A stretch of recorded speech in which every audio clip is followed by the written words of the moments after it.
Bonjour. Comment gérer sa colère quand on a envie de se traiter de tous les noms ou quand on a envie d'arracher les yeux de quelqu'un? Bon, alors pour ceux qui ne me connaissent pas encore, je précise que j'ai une légère tendance à exagérer les choses pour faire passer mes messages. Bonjour, je suis Virginie et je vous accompagne dans votre vie personnelle et spirituelle. Rappelez-vous la dernière fois que vous vous êtes mis en colère tout rouge. C'était à quelle occasion? Pour quelle raison? À cause de qui? Bon, la colère est une émotion en bas de l'échelle, certes, mais elle existe. Parce que nous sommes vivants, sensibles, que nous avons des valeurs, des sentiments et tout le tout-team. Alors, pas la peine de se dire « c'est pas bien de se mettre en colère ». C'est pas la sagesse, ça. Non, non, non. Il faut te ressaisir. Contourne cette émotion désastreuse qui te pollue à l'intérieur. Oui, oui, oui. Et qu'est-ce que la colère? C'est une punition que tu t'infliges pour une faute commise par quelqu'un d'autre. Ok, ok. Et 5 minutes de colère nécessitent 5 heures pour se rétablir. Yes. Mais je ne m'appelle pas Sainte Virginie de l'Enfant Jésus et j'ai encore beaucoup de chemin à faire avant d'intégrer les préceptes de Bouddha. Alors, je fais de mon mieux et avec ce que j'ai. Et en plus, il y a une grosse différence entre déverser toute cette colère immonde avec son lot de pensées noires et l'évacuer. Alors, évacuons sainement. Donc, oui, je suis en colère, je verbalise. Ok. Et maintenant, j'en fais quoi?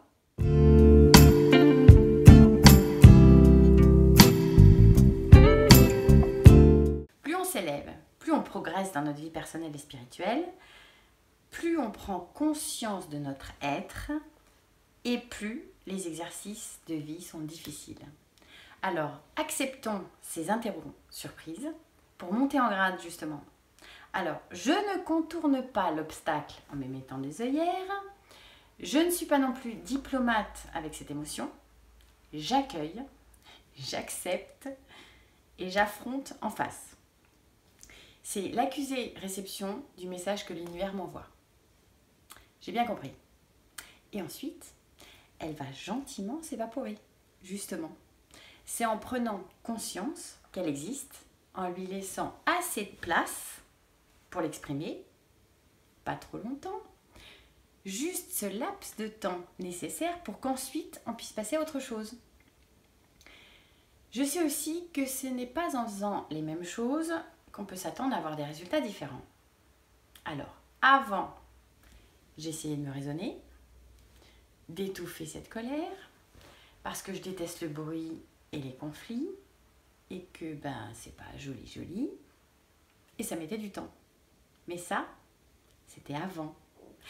Aujourd'hui, je vous partage ce que j'ai fait un jour sans faire exprès avec une amie. Alors, j'espère que ça marchera aussi pour vous. Après une grosse révélation, un gros choc, une énorme déception, ou tout simplement une vérité que j'ai pas voulu voir, j'étais écœurée, dégoûtée, déçue, hystérique de rage. C'était un mix entre m'en vouloir à moi d'avoir fait l'autruche et en réalisant l'ampleur de l'horreur, je suis passée en mode hystéro contre l'adversaire. Ouais, sur les deux tableaux, contre moi et contre l'autre. C'est beaucoup, beaucoup trop. Pour me calmer, pour gérer, j'ai médité, j'ai travaillé à fond. Je tentais de me changer les idées, alors c'est passé un peu. Et puis il y a eu des relents qui m'énervaient, avec l'impression que ça passait pas, enfin assez vite en tout cas. J'ai travaillé sur moi, les blessures, ça continuait à me polluer. Mon mental recogitait. Il me replaçait pile devant cette situation que je souhaitais ne jamais avoir vécue. C'est vrai quoi, c'est l'été. On déconfine gentiment. la colère, je sais pas moi, c'est hors sujet. C'est pas le bon timing. Bon, à la limite, l'hiver, ça occupe et ça réchauffe, mais là, non, quoi. Alors je me reconcentre, je recommence, je regère, et ainsi de suite. Et ça revient. La barbe. Un jour, pour me ventiler, justement, et penser à autre chose, j'ai vu une amie. Et elle m'a demandé comment j'allais. Dommage. Et en fait, au lieu de lui répondre, je lui ai posé une question. Mais dis-moi, c'est normal d'avoir encore envie d'insulter tout le monde ou de pulvériser cette personne en particulier? Bon là, je vous ai mis un filtre. Parce que justement, c'est pas tout à fait comme ça que je lui ai demandé. En lui posant la question, je me suis complètement lâchée. En parlant, j'ai rajouté des grimaces, des gestes et plein d'énormes gros mots. Devinez ce qui s'est passé. Nous avons éclaté de rire pendant de longues minutes. Cette colère qui était en train de bouillir en moi depuis tout ce temps s'est transformée en sketch mime trash. C'était complètement décalé, carrément disproportionné. Et je vous le donne dans le mille. C'était miraculeux. Avant, ça ressemblait plutôt à un mélodrame. Aujourd'hui, c'est devenu un gag. Je suis pas une personne nerveuse, je suis plutôt polie et respectueuse. Bon, c'est rare que je me mette en colère.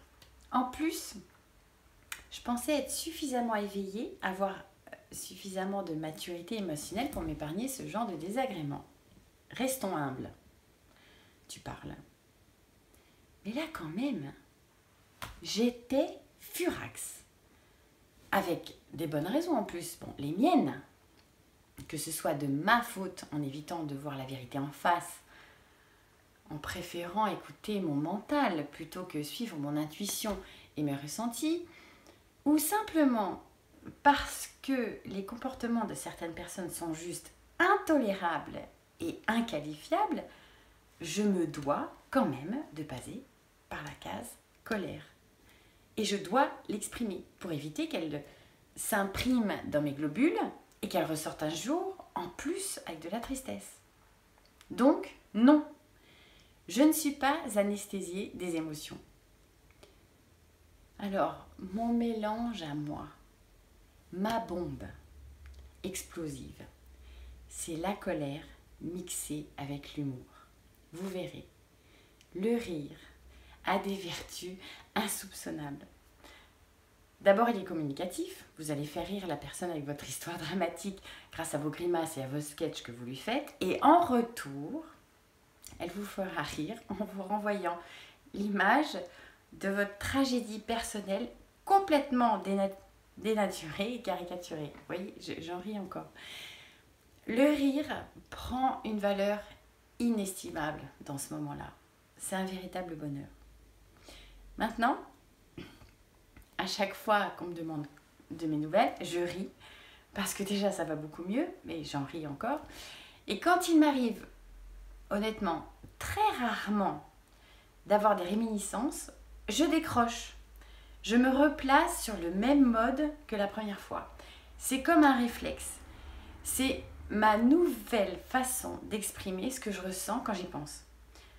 Et à chaque fois, je ris aux éclats en réalisant que ma colère s'est transformée en pitrerie. C'est ma manière de la rediriger vers la lumière pour qu'elle puisse m'offrir de la joie en retour. Alors énervez-vous et marrez-vous en même temps. Transformez cette colère en tragédie comique. Merci infiniment. À bientôt.